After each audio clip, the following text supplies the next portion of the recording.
So this is the Kreatives Ascent on my HD radio, baby. I go by the name O.d.i.r.i.l.e. Little Kizzy, and right in front of me, I got two beautiful ladies. Yes. One is my co-host on my left. yeah, you already know that. Yeah, we know that. And next to me, we've got Sonia. What a beautiful lady. Boo, boo, boo. Boo, boo, boo, boo. Am I the drama? That's all I can say. Hi, guys. This is such a dope setting. I'm loving everything I'm seeing here. So how are thank you guys man? for having me. I am so good. I'm so good. It's a Saturday. The year is finally saying goodbye to us. So one day we're getting busier and busier and busier, especially us that work in the creative space. Deep bookings left, right and center. That's a good problem to have. But in all essence, the year's over, so year-end fatigue, Leona, it wants to crop in, but other than that, we're good and we're blessed, man. Yeah, 100%. That's beautiful. Talking about end of the year and how busy you are with the bookings. What's it? Wait again. That's what we're going to talk about today on the Kreatives Ascent, the Forge segment. We want all of it. That is why I am here. And we would like to thank you for accepting the invite. You know, at any time, guys, anytime. Yeah. My lady, can you tell them a bit who is Sonia? Listen to me. I remember when you sent me the profile and I was busy reading it and I'm like, this girl. This girl. You know, when you see a long profile, you know what I know. This girl means business. And funny enough, when I only sent you like a one page of the whole profile, she said, I was like, this is the one I was like, this is the one I don't got like in information. I don't got to talk. I want like if our listeners hear this now. Like, imagine, I only sent her one page, but she got blown. Like, that's why I'm surprised, actually, that it's only one page, but already I'm just like, this girl. Come on now. This girl. Okay, so what I'm going to do, I'm going to read your bio. I'm not going to read all of it because this is what we're going to do. We're going to get to know you more. Okay. So some of the information is what we're going to be speaking about as the interview progresses. Okay. But yeah, man. So, Sonia Mokeseng. I hope I'm Mokeseng. Mokeseng. Mokeseng. AKA Sonia the Future. You know this. Born and bred in the dusty streets of Orange Farm, the south of Johannesburg, Sonia Mokeseng and her two older siblings were raised by a single parent.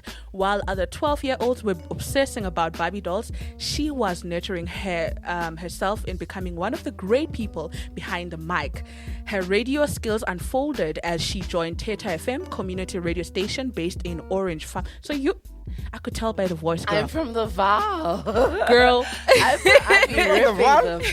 Here in the Val. Oh, okay. Italiano. Okay, I want to continue. Yeah. So the quest, drive, and passion for radio led Sonia to work for the station as a presenter and a voiceover artist during her high school career, which solidified her dream and a burning desire of pursuing a career in the radio industry. It was then when she was firm that she wants to make it big in the broadcasting industry. I could tell by the voice, by the way, that girl, you deserve to be on radio. You've got such a beautiful voice. Thank you. You good? You good, Sonia? I'm good. I'm good. You know, it's so crazy when you hear your bio. Like, I can't remember when that was drafted, but it's many moons ago. I was about to say that because I went through your social pages and I saw like you were working on, I don't know if you were producing this advert for a new show coming on SABC3 or something like that. I was like, but this is not on the bio. So what's happening? So it hasn't been updated in a while.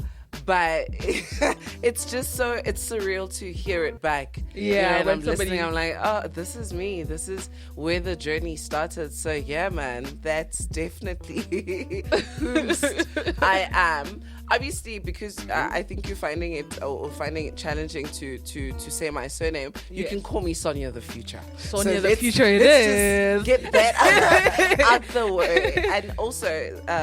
A funny story on how that name came about. I was about to ask. Yeah.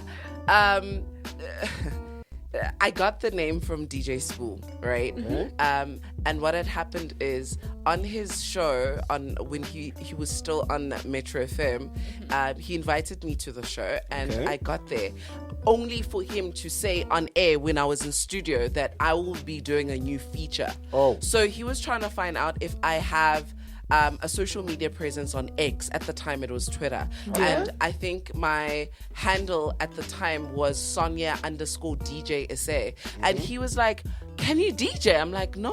And he's like, so why is it a DJ? So we had to think of a name on the spot, and he was like, actually, you are going to be Sonia the Future. And that's the handle I registered, and I've been going with it ever since. Beautiful. That's beautiful, Portia. Crazy, right? Maybe let's take it back, Portia, just to get to know you more. Okay. The kind of background you come from, your family, how you grew up. And I know it's there on the bio, but I just want to understand it better. How was it like growing up as Portia?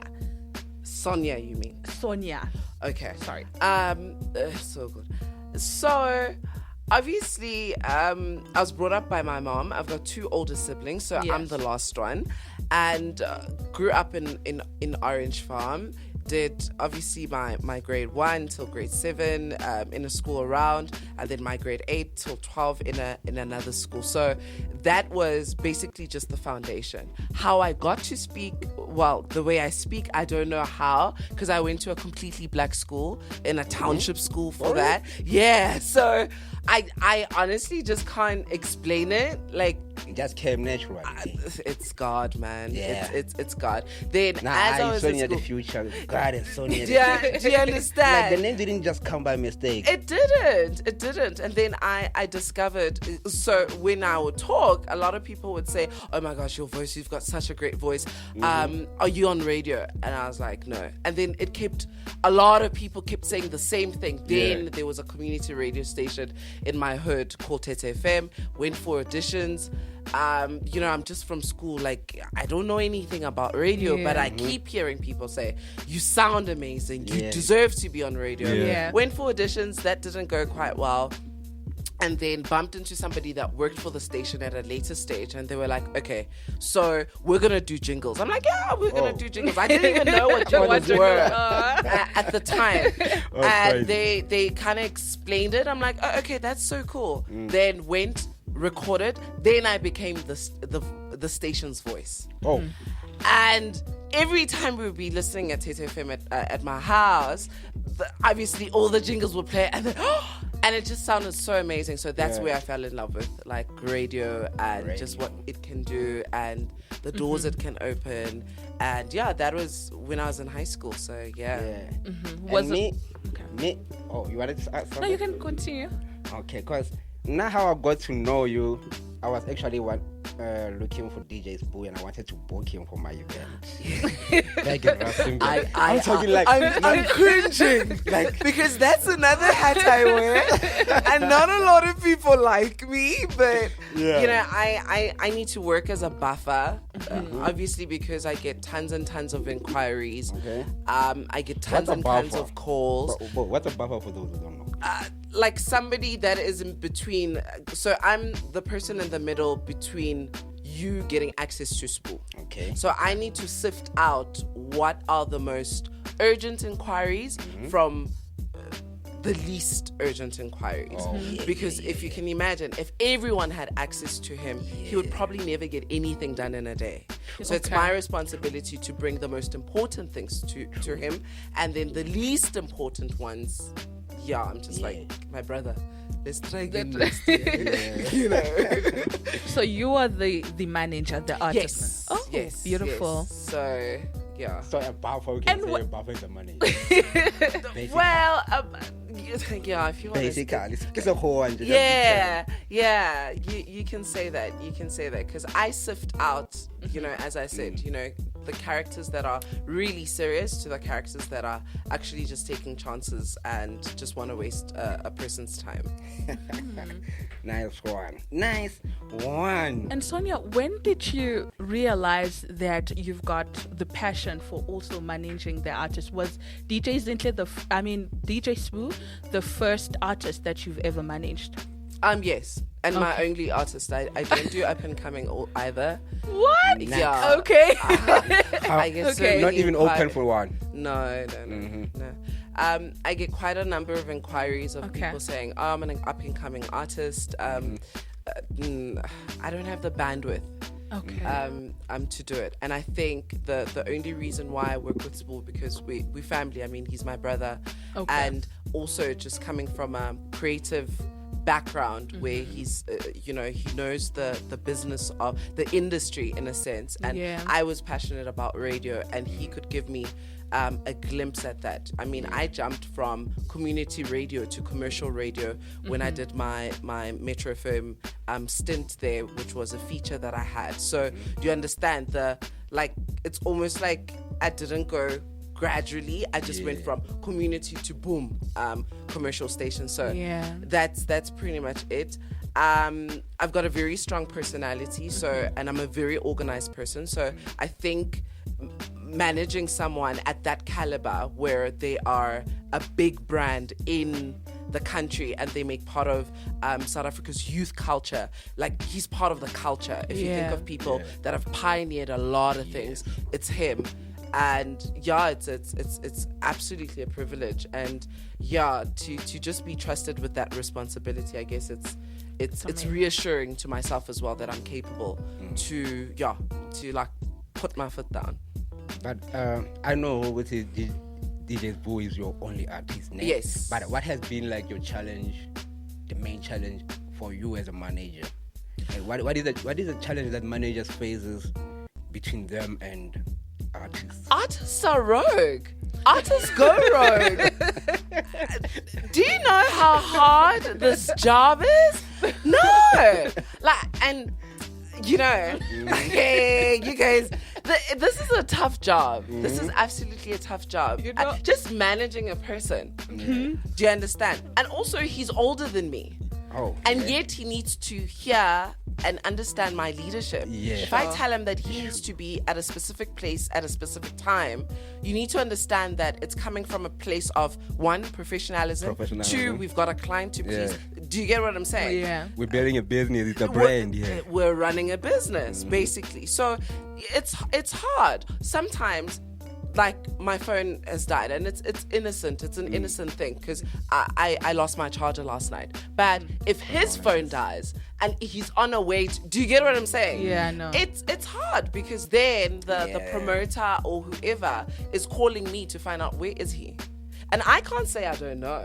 You need to. Do you get what I'm saying? I can't but say. But then you don't know that time. No, but I can't. I can't say I don't know. I'm like, oh, he's on his way. ETA, 10 minutes. Do you understand? Sure. It's a tough job, but it's so rewarding. It's so exciting, especially when you work with brands that understand your vision as a brand yourself, and the collaboration is like really, really great. And then you stand and you see the stuff happening in the background when you're still conceptualizing, and then when it finally happens and you're just like, oh my gosh, I'm so proud, because I was part of that process, the planning, the setting up of the meetings, you understand, the pleasing of the client, the quotation part, the agreeing on money, do you get what I'm saying? All of that. So it's quite refreshing at the end of it, where you're like, wow, this is what we did, and it's super, super exciting. So yeah. Sure. Yeah. The other day I saw a post about this other female rapper talking about being a female artist in the industry, and how hectic it gets sometimes, and how guys often try to take advantage of her. Yeah. How does it go with you? Like, how do you find this industry? It's hard being a girl, first of all, and I can clearly attest to that. But fortunate enough, I'm not a road manager, so I don't have to drive to every gig. I'm not gigging. You don't have to meet I am at the back making sure that the invoices are paid. I am at the back sending those not so great emails to say, but this is the agreement and this is what you said. What's going on? I'm at the back negotiating what we can do and what we can work on. I'm at the back trying to find out if your campaign with us aligns with what we want to do. Do Do you get what I'm saying? Yeah. So I don't find myself having to go to a club or just being on the road. Okay, when we do have like bookings out of the country, I do kind of want to be in that space. But those bookings are hardly like, clubbing. It's more like a speaking engagement or an MC gig. So that is more corporate, and I get to be there, and I don't get to be harassed because it's not a setting that allows for that to happen. But in reality, females are taken advantage of, especially in this industry, in the sense of, obviously you're a girl, and if a guy's gonna knock you over and you have to go and perform at wee hours of the morning in whatever outfit that goes with whatever your song or your genre is about, then do you get it's a bit challenging, I suppose. Beautiful.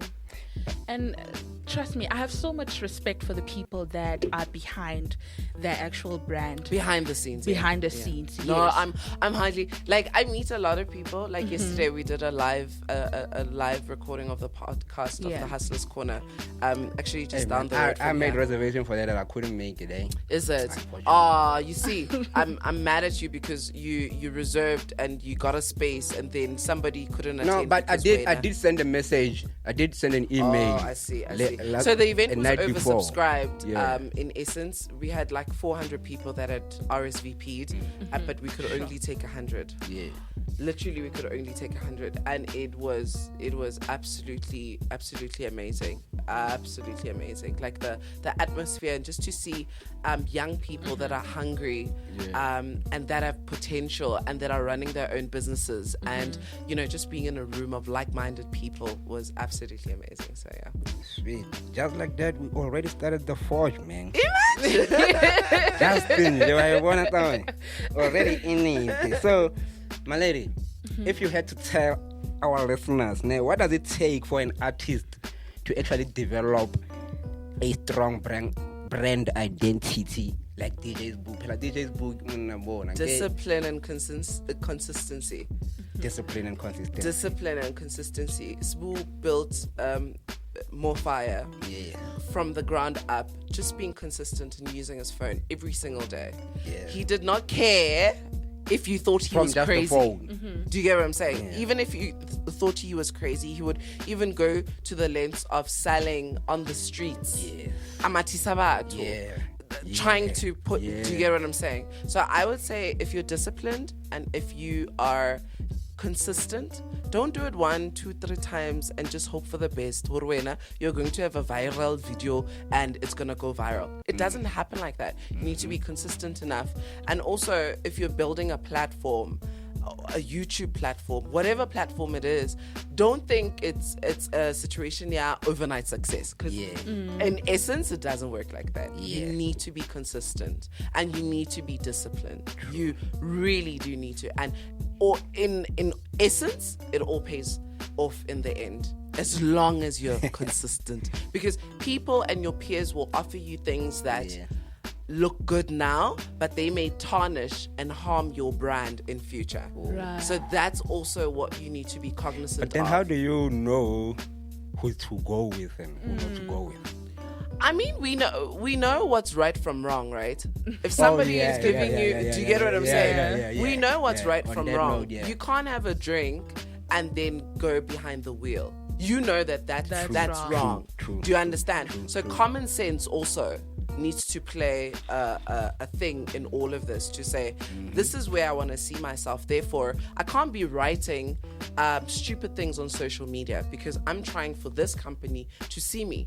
Okay. You can't be writing about, you understand, like derogatory things, swearing at people online.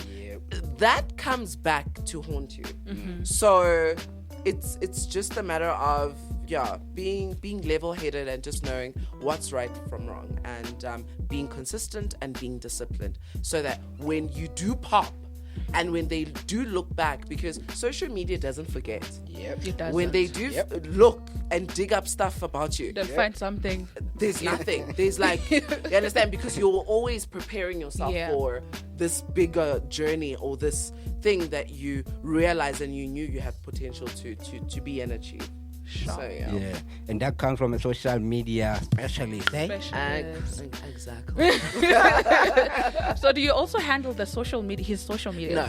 You don't? I don't. I don't handle his social media, but I do decide on some of the things that we Put post, out. especially if it's campaign related. But other than that, no, I don't handle his social media platforms. Have you found yourself in a situation where, you know, you had to manage crisis in terms of like a brand like Yes. And how does that go? Oh my gosh.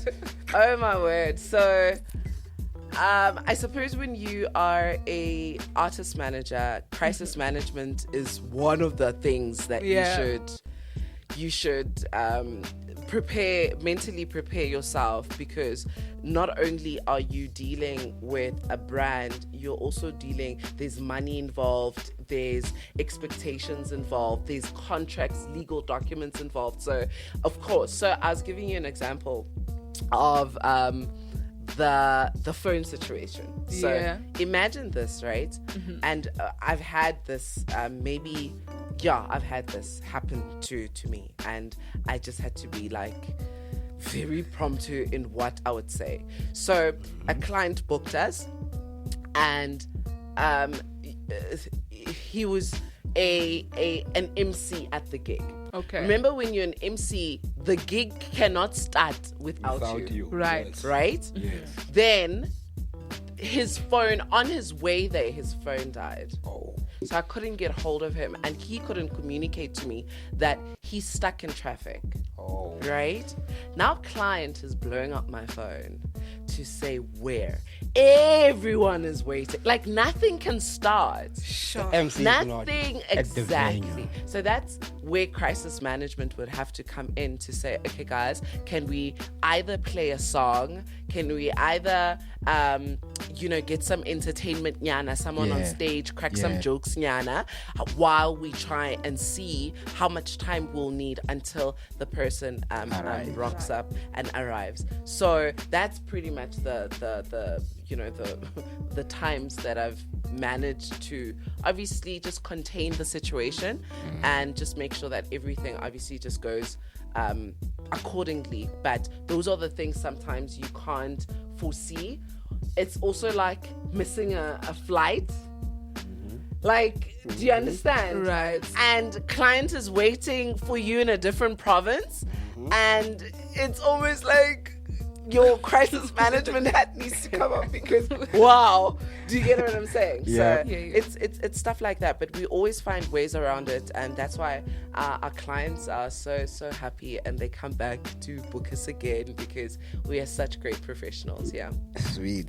So what do you think is the most effective way of creating engaging content nowadays? Because lately some people banalo posted the joke which didn't see, like, this guy says he's an artist, but you go to his social pages, it's like he's a sharist actually, because he shares jokes more than his music. So sorry, what's the question? Effective way of creating engaging content. Be authentic. Authenticity. Nothing beats being authentic. If you're authentic to yourself, you're not putting up a front. Yeah. Do you get what I'm saying? Yeah. You're not trying to be someone else. You're just authentic. And I'm telling you, the people that love and admire your content, your group or your crowd or your fans will find you. Because why? You're authentic. You post the things that you can relate to. And I guarantee you, other people are going to find that relatable because you're just authentic. Yeah. And that's pretty much, that's the only thing I can actually just think of. Be authenticity. If you're authentic, nothing can absolutely beat that in retrospect. in my opinion. So yeah.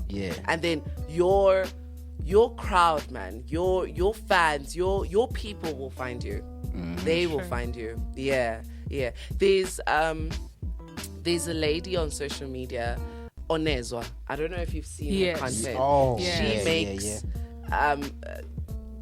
things like, there's a line she says when she starts her videos, like, I make foods from things that are flourished and are grown and whatever, and she grows them by herself. Exactly. But you know why we like her so much? Because she's authentic. She's very authentic. She's so authentic. She's not trying to put up a front. She's not. There was a time, obviously I'm not going to mention that on air, but she had this ngutu of this particular brand.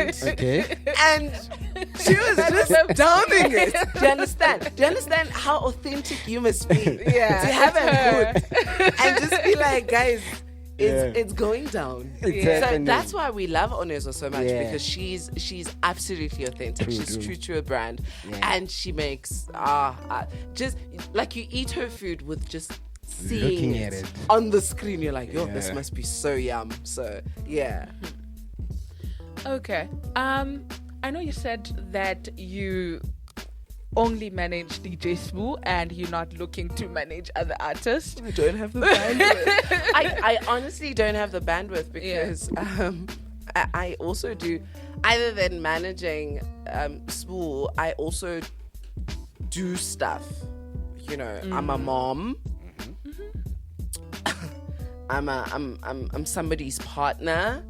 I'm somebody's sister. I'm someone's aunt. I'm someone's daughter. So I have to, in all those other hats. Do you get? I'm a freelancer. So I have a contract right now with the SABC. I do voiceovers. Okay. So that's also another thing. I run a business.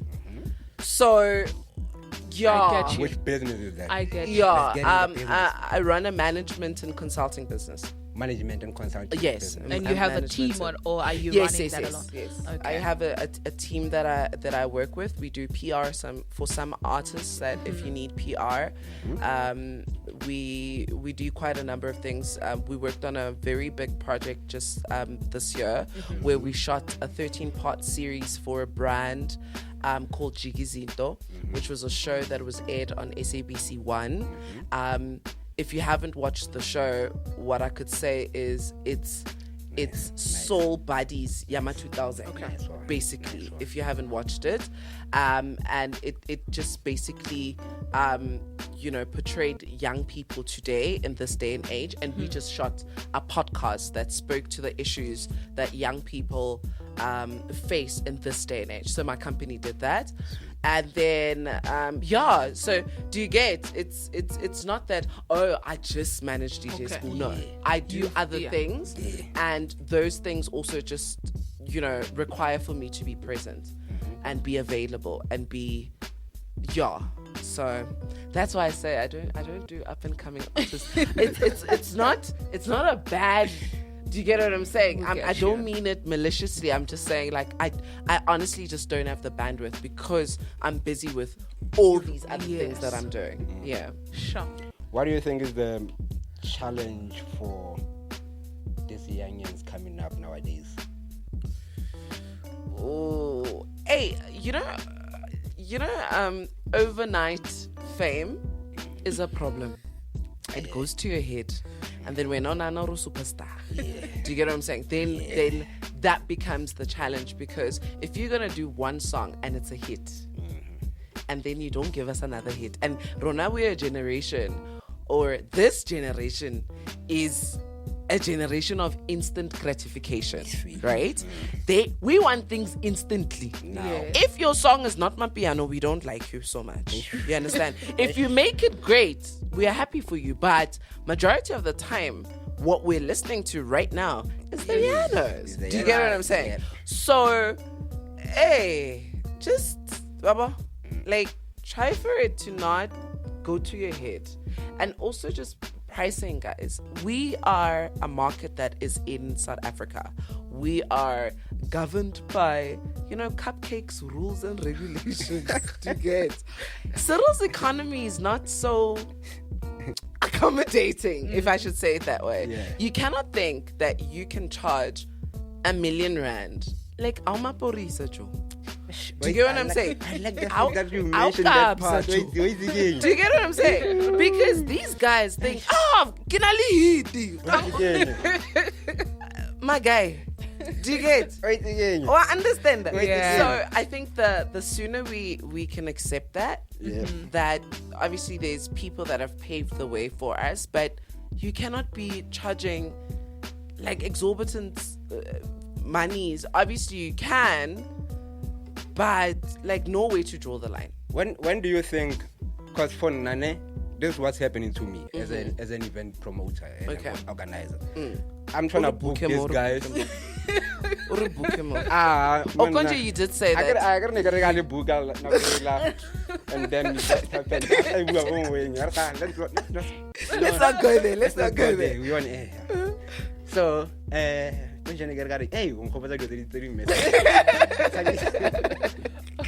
okay, now I'm trying to book these guys from Okasi, ne? Yeah. These guys don't even like have hits. They don't have any. Have an airplay.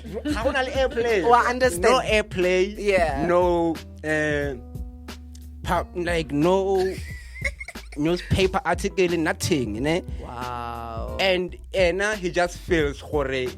He's entitled to X amount of money. When, according to you, when is it like the right time for an artist to actually ask for money? Because nowadays you just get somebody who comes up and be like, yo, I'm a rapper, and you say, okay, come to my event. They like, I'm using my own transport, so you gotta pay me, and when I get there I gotta buy my own refreshments.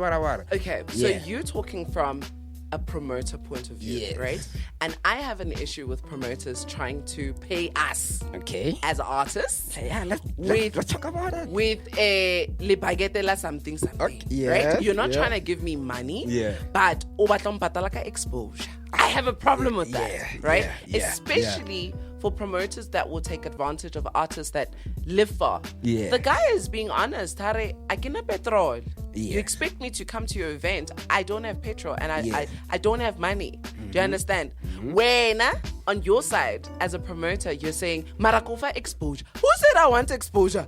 Can I eat exposure? Mariano, we're talking about an upcoming artist here. Wait. Answer my question. Can an artist eat exposure? No, an artist can eat an exposure. Exactly. So promoters sometimes need to also just be humans. Yes. You understand? And just understand the point of view of the artist. Yes. Yes. I'm not saying that the artist is not entitled to ask for money because it's a craft that they do. They have to start somewhere. Yeah. But the fact that they're getting something from whatever it is, the performance that they're doing, or whatever agreement that they have with you. Yeah. Well, understand. Yeah. But don't try and hatele the artist to be available. It's not a matter of because at the end of the day, if I ask them, what like, okay, sharp, I'm going to pay you whatever amount you and then you wanna ask, do onali hit? No, I'm not gonna ask onali hit. But are you going to bring people? Like some of these guys, bro, they don't even promote the event. They just wanna see the name on the poster. They wanna see the money, so and they don't promote the event. Like, bruh, you get to the venue, there's no fan of theirs is there. Nobody knows them. So maybe the conversation you should have with the artist when you are trying to book them is you need to promote the event. You need to use your social media so that your people will know that you will be at this event at that time. And if that particular artist has a social media presence, of course, it's going to be a win-win situation. Sweet. It's a no-brainer. Sweet. All the best, Mr. Promoter. I got you, man. I got you. So the other day we were talking about the difference between publishing and distribution, right? Yes. So kopa polelle wena by your perspective, because even the other day this week I got a call from my boys like, yo, I want a distributing company, but that time he doesn't even have an EP or any project. Yeah, I think that saying I'm an artist manager does not necessarily mean I know the business of music, right? Okay. So I think that question can be posed to someone that is dealing with an artist that is a recording artist. Remember, Spoo owned a record company, and that was way before my time. I'm in his life right now as an artist and bookings manager, in a sense of all the other things that he does, because he's an entrepreneur now. He writes books now. He's a speaker now. You understand? It's not just about getting bookings for DJing. Do you get what I'm saying? So you manage him even outside the entertainment. So that's in a sense. But I would like to think, publishing, you said what's the difference between publishing and distribution? I suppose just getting, knowledge is power, guys. The internet is such a beautiful tool. People, I find, are lazy to research on the things that interest them, and they just want to impose things on other people. So now this person that's asking you about distribution and publishing, and yet they don't have an EP, like, you need to do the research yourself and understand the industry you are trying to get into, and not just go around asking questions that you could have easily answered yourself just by going on the internet. You want to be Do you understand? Yes, which is an issue, which I find a lot of times people still come to me and say they want Spoo to manage him. Like, why? DJ Spoo to manage Yes. Like, really? I'm a singer, I'm an up and coming singer. I want him to. I'm like, do you understand that he doesn't even have a record company? Like, what is he managing? Do you get what I'm saying? No, I'm good. If you're good, put your stuff on the internet, and the internet will decide. Do you get what I'm saying? That's a good Put your stuff on the internet, and if you're as good as you say you are, one producer is going to find you guys. They will look for you in the corners of the earth, and they will find you. And that's pretty much what I could say. Make the internet your friends, guys. Make the internet your friends, guys. I don't know how many times I had people coming to me like, O.d.i.r.i.l.e, can you manage me? I think what they have is the perspective of maybe this today on mang, and they think no, you can give them access to that. So I guess they think DJ's bully and whatever since what guy. That's the biggest question. How much fagiwa? Are you at that capacity in your life that already fagiwa? Or that's why I say majority of the time I don't like working with up and coming artists, because I'm not Bob the Builder. I give it ready made. I want you already there. Done. Remind me of Vincent. This upcoming artists, they're not even willing to learn. And that's an issue. That is an issue. So if Nakito manager at the point and the caliber that I am right now, Roshara 500 rand. Like, make it make sense. Sure. We're gonna share 500, because your bookings, I can't even say Mubataling 5,000. No one knows you. So we're gonna have to start at the 750. Like, guy. How much am I getting? And that's always my biggest issue. Obviously, you don't do it because of anything. You do it for the passion. Nah. I see. We gotta wrap this up. It's been But it's been beautiful. You're very passionate. You are such an inspiring lady. Like, you do a lot. Thank you so much. You do a lot. Sonia Mokeseng, Sonia the future. You know, Sonia the future. Yeah. No, you better change my name on your phone book. To Sonia the future. You know. And since we got it, Sonia. DJ Spoo. DJ Spoo. I'm sure. That's a lot of people. They say me like that. Sonia, DJ Spoo. I can live with that. It's been nice hanging out with you guys. Thank you so much. Sonia, baby. Urle company alona show FM on SABC radio. Oh no, we did a podcast. We did a podcast. You can look at the podcast. It's called the Cheapy. D.i.r.i.l.e Unfiltered.